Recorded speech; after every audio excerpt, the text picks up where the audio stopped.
Hey, it's Anna Marie from ERA in Anniston, Alabama. Getting a lot of calls about lease purchasing, if the seller is willing to do a lease purchase or not. So I got together 3 of the top agents in the Calhoun-Talladega area and asked them their thoughts on lease purchases. Again, if you have any questions or if they don't cover all of it, leave a message below, where you can always email me at anna-marie@era-king.com. What would be your initial response when a buyer calls you and asks about a lease purchase?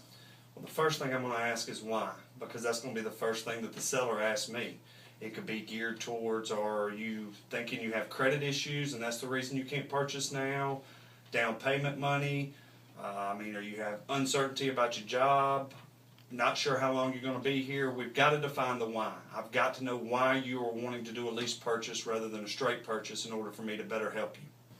So now you know why they need a lease purchase. When it comes to negotiating, what needs to take place? The negotiating, first of all, in any negotiating process, has to be good for the buyer and the seller, both parties. There needs to be enough consideration as far as money that would make the down payment for the buyer so that he can show goodwill, and enough for the seller to be willing to take their house off the market for that year because the money would be non-refundable.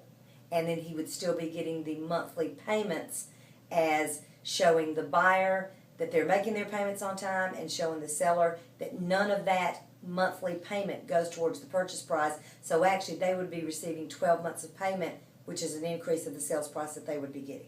So what you're saying is, as a buyer, your monthly payment would not be going towards the amount you're eventually going to purchase the house for. That's exactly right. And the reason for that is the buyer has to understand that you have to consider that the seller has a mortgage on the house.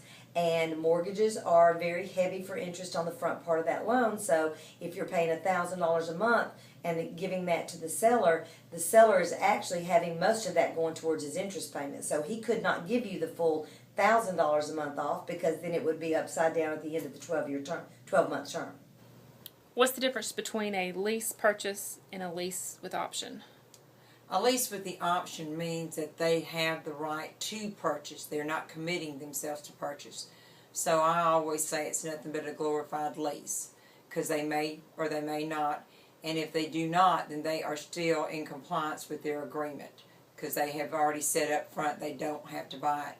If you do a lease purchase, that means you put up good faith money that is non-refundable, and you are agreeing to buy it at a certain time.